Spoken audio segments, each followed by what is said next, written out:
Hi friends, ಇವತ್ತು ನಾವು mini log ಮಾಡ್ತಾಯಿದ್ದೀವಿ. ಈ ವಿಡಿಯೋ ಏನು ಅಂತಂದರೆ ನಮ್ಮಮ್ಮ ಇವತ್ತು ಪ್ಯೂರ್ ನಾಟಿ ಸ್ಟೈಲ್ ದಂಟಿನ ಸೊಪ್ಪು ಹಾಕಿ ಉಪ್ಸಾರು ಮಾಡೋದು ಹೇಗೆ ಅಂತ ಹೇಳ್ಕೊಡ್ತಾರೆ. ಬನ್ನಿ ನೋಡೋಣ.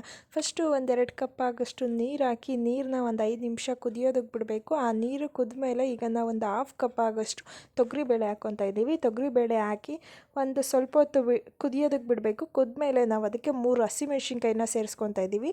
ಯಾಕಂತಂದರೆ ನಾವು ಒಣಮೆಣ್ಸಿನ್ಕಾಯಿ ಹಾಕಿದ್ರೆ ಅದು ಬೇಯಿಸಿದ್ರೆ ಚೆನ್ನಾಗಿರಲ್ಲ. ಅದಕ್ಕೆ ನಾವು ಹಸಿಮೆಣ್ಸಿನ್ಕಾಯಿ ಹಾಕಿ ಬೇಯಿಸ್ಕೊತೀವಿ. ಒಣಮೆಣ್ಸಿನ್ಕಾಯಿ ಹಾಕಬೇಕು ಅಂತಂದರೆ ನಾವು ಬಾಣಲಿನಲ್ಲಿ ಹಾಕಿ ಹುರ್ಕೋಬೇಕಾಗತ್ತೆ. ಈಗ ನಾವು ಬೇಯಿಸೋಕ್ಕೆ ಹಾಕಿದಂಥ ಹಸಿಮೆಣ್ಸಿನ್ಕಾಯಿನ ಈಗ ಸಪ್ರೇಟ್ ಮಾಡ್ಕೋತಾ ಇದ್ದೀವಿ. ಯಾಕಂತಂದರೆ ನಾವು ಈಗ ಸೊಪ್ಪು ಹಾಕಬೇಕು. ಬೇಳೆ ಒಂದು 30% ಬೆಂದಮೇಲೆ ನೀವು ಸೊಪ್ಪು ಹಾಕಿ. ಅದಕ್ಕೆ ಈ ಸೊಪ್ಪು ಹಾಕಿದ್ರೆ ಈ ಹಸಿಮೆಣ್ಸಿನ್ಕಾಯಿ ಸಿಗಲ್ಲ ಅಂತ ಹೇಳಿ ನಾವೀಗ ಹಸಿಮೆಣ್ಸಿನ್ಕಾಯಿನ ಎತ್ಕೊತಾ ಇದ್ದೀವಿ.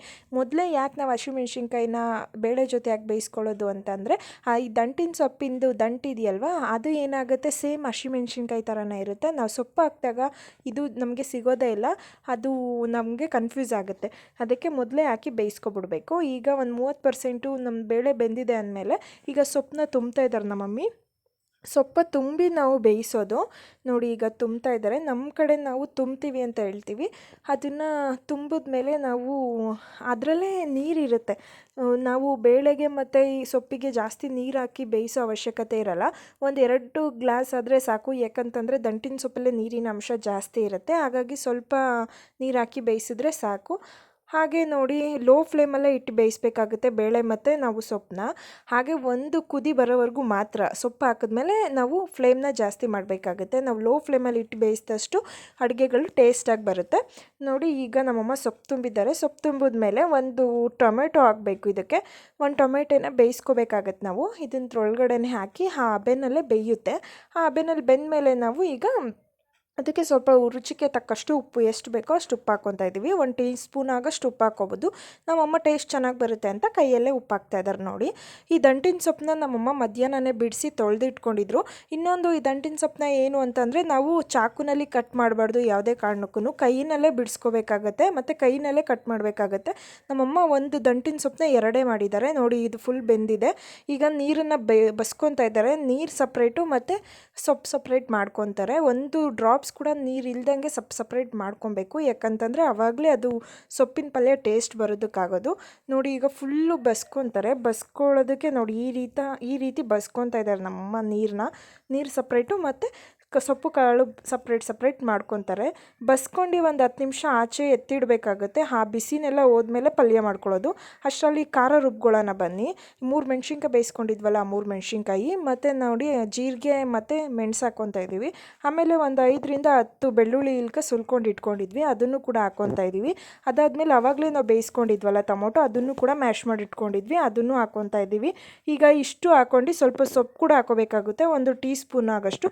ಬೇಕು ಅಂತಂದರೆ ಹುಣಸೆಹಣ್ಣು ಹಾಕೋಬೋದು, ಬಟ್ ನಾವು ಹುಣಸೆಹಣ್ಣು ತಿಂದಿರೋ ಕಾರಣ ನಾವು ಹಾಕ್ಕೊಳ್ಳಲ್ಲ. ನೀವು ಕೂಡ ಇದಕ್ಕೆ ಆ್ಯಡ್ ಮಾಡ್ಕೊಳ್ಳಿ, ತುಂಬ ಟೇಸ್ಟ್ ಇರುತ್ತೆ. ರುಬ್ಕೊಂಡು ಬರೋಣ ಬನ್ನಿ. ಪ್ಯೂರ್ ಪೇಸ್ಟ್ ಮಾಡಬೇಕು, ಆವಾಗ ಇದ್ರ ಟೇಸ್ಟ್ ಚೆನ್ನಾಗಿ ಬರೋದು. ಅದಾದಮೇಲೆ ಈಗ ಪಲ್ಯ ಮಾಡೋಣ ಬನ್ನಿ. ಪಲ್ಯಗೆ ಏನೇನು ಹಾಕಬೇಕು ಅಂತಂದರೆ 1 ಟೀ ಸ್ಪೂನ್ ಎಣ್ಣೆ ಹಾಕಬೇಕು. ಯಾಕಂದರೆ ಸೊಪ್ಪಿಗೆ ಜಾಸ್ತಿ ಎಣ್ಣೆ ಹಾಕಿದ್ರೆ ಚೆನ್ನಾಗಿರಲ್ಲ. ಒಂದು ಅರ್ಧ ಈರುಳ್ಳಿ ಹಾಕಬೇಕು. ಹಾಕಿ ಚೆನ್ನಾಗಿ ಫ್ರೈ ಮಾಡಬೇಕಾಗುತ್ತೆ. ಇದು ಬ್ರೌನ್ ಕಲರ್ ಆಗಿ ಹಸಿ ವಾಸನೆ ಹೋಗೋವರೆಗೂ ಚೆನ್ನಾಗಿ ಫ್ರೈ ಮಾಡಿ. ಇದಕ್ಕೆ ಒಂದು ಸ್ವಲ್ಪ ಕಾಯಿ ತುರಿ ಹಾಕಬೇಕು. ಜಾಸ್ತಿ ಕೂಡ ಕಾಯಿ ತುರಿ ಹಾಕಬಾರ್ದು.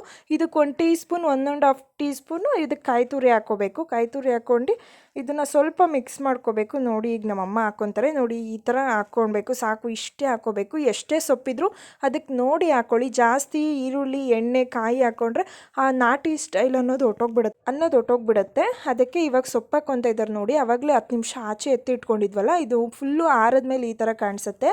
ಅದಕ್ಕೆ ನೋಡಿ ಒಂದು ಸ್ವಲ್ಪ ಹೊತ್ತು ಮಿಕ್ಸ್ ಮಾಡ್ಕೋಬೇಕು. ಮಿಕ್ಸ್ ಮಾಡ್ಕೊಂಡು ಆದಮೇಲೆ ಇದು ತುಂಬ ಚೆನ್ನಾಗಿರುತ್ತೆ ಟೇಸ್ಟು. ಇದಕ್ಕೆ ಬೇರೆ ಏನೂ ಹಾಕೋಂಗಿಲ್ಲ. ಸಾಸಿವೆ ಮತ್ತು ಇದೇನು ಹಾಕೋಂಗಿಲ್ಲ ಇದಕ್ಕೆ. ಬರೀ ಒಗ್ಗರಣೆ ನಾವು ನಾರ್ಮಲ್ ಎಲ್ಲದಕ್ಕೂ ಒಗ್ಗರಣೆ ಮಾಡ್ತೀವಲ್ಲ, ಆ ಥರ ಏನೂ ಒಗ್ಗರಣೆ ಮಾಡೋಂಗಿಲ್ಲ. ಸಿಂಪಲ್ಲಾಗಿ 1 ಟೀ ಸ್ಪೂನ್ ಎಣ್ಣೆ ಮತ್ತು ಸ್ವಲ್ಪ ಈರುಳ್ಳಿ, ಸ್ವಲ್ಪ ಕಾಯಿ ಹಾಕಿ ಅಷ್ಟೇ. ಇದನ್ನು ಇದೇ ಥರನೇ ಮಾಡಿದ್ರೇ ತುಂಬ ಟೇಸ್ಟಿಯಾಗಿ ಬರುತ್ತೆ. ಒಂಥರ ನಾವು ಹಳ್ಳಿ ಫೀಲಲ್ಲಿ ಕೊಡುತ್ತೆ ತಿನ್ನೋದಕ್ಕೆ. ತುಂಬ ನಾಟಿ ಸ್ಟೈಲಲ್ಲಿ ಇರುತ್ತೆ ಇದು. ಹಾಗಾಗಿ ಇದನ್ನು ನೋಡಿ ನಮ್ಮಮ್ಮ ಮತ್ತೆ ಇನ್ನೊಂದು ಸತಿ ಹತ್ರದಿಂದ ತೋರಿಸ್ತಾರೆ. ತುಂಬ ಚೆನ್ನಾಗಿದೆ. ತುಂಬ ಟೇಸ್ಟ್ ಅಂತೂ ತುಂಬ ಚೆನ್ನಾಗಿ ಬರುತ್ತೆ. ನೀವು ಒಂದು ಸತಿ ಟ್ರೈ ಮಾಡಿ ಮನೇಲಿ. ಏನಾದರೂ ಈ ವಿಡಿಯೋ ನಿಮ್ಗೆ ಇಷ್ಟ ಆದರೆ ಪ್ಲೀಸ್ ನನ್ನ ಚಾನಲ್ಗೆ ಸಬ್ಸ್ಕ್ರೈಬ್ ಮಾಡಿ, ಹಾಗೆ ಲೈಕ್ ಮಾಡಿ, ಬೆಲ್ ಐಕಾನ್ನ ಕ್ಲಿಕ್ ಮಾಡಿ, ಶೇರ್ ಮಾಡಿ, ಕಮೆಂಟ್ ಮಾಡಿ. ಇಷ್ಟೇ ಗೈಸ್, ನೋಡಿ ಇನ್ನೂ ಹತ್ರದಿಂದ ತೋರಿಸ್ತಾರೆ ನಮ್ಮಮ್ಮ ಈಗ ಪಲ್ಯನ. ಚೆನ್ನಾಗಿ ಕಾಣಿಸ್ತಾ ಇದೆ, ಹಾಗೆ ತುಂಬ ಚೆನ್ನಾಗಿ ಕೂಡ ಇತ್ತು ಟೇಸ್ಟು. ನಿಮಗೂ ಇಷ್ಟ ಆದರೆ ಒಂದು ಸರಿ ನಿಮ್ಮ ಮನೆಯಲ್ಲಿ ಟ್ರೈ ಮಾಡಿ ಫ್ರೆಂಡ್ಸ್. ಈಗ ಉಪ್ಸಾರು ಖಾರ ಕೂಡ ಫುಲ್ ನಾವು ಪೇಸ್ಟ್ ಮಾಡ್ಕೊಂಡು ಬಂದಿದ್ದೀವಿ. ನೋಡಿ ಈ ಥರ ಕಾಣಿಸುತ್ತೆ ಉಪ್ಸಾರು ಖಾರ. ಇದಕ್ಕೆ ಮುದ್ದೆ ಮಾಡಿದರೆ ಚೆನ್ನಾಗಿರೋದು, ಬಟ್ ನಮ್ಮಮ್ಮ ಮುದ್ದೆ ಮಾಡಿಲ್ಲ, ನಮ್ಮ ಮನೇಲಿ ಹಸಿಟ್ಟು ಖಾಲಿಯಾಗಿದೆ ಅಂತ. ಇವತ್ತು ರೈಸ್ ಮಾಡಿದರು, ರೈಸ್ ಜೊತೆಗೂ ಅಂತೂ ಸೂಪರಾಗಿತ್ತು, ಅಲ್ಟಿಮೇಟ್ ಅಂತ ಹೇಳ್ಬೋದು. ಯಾಕಂತಂದರೆ ಒಂದು ಸತಿ ನೀವು ನಿಮ್ಮ ಮನೇಲಿ ಟ್ರೈ ಮಾಡಿ ನೋಡಿ. Thank you for watching my video.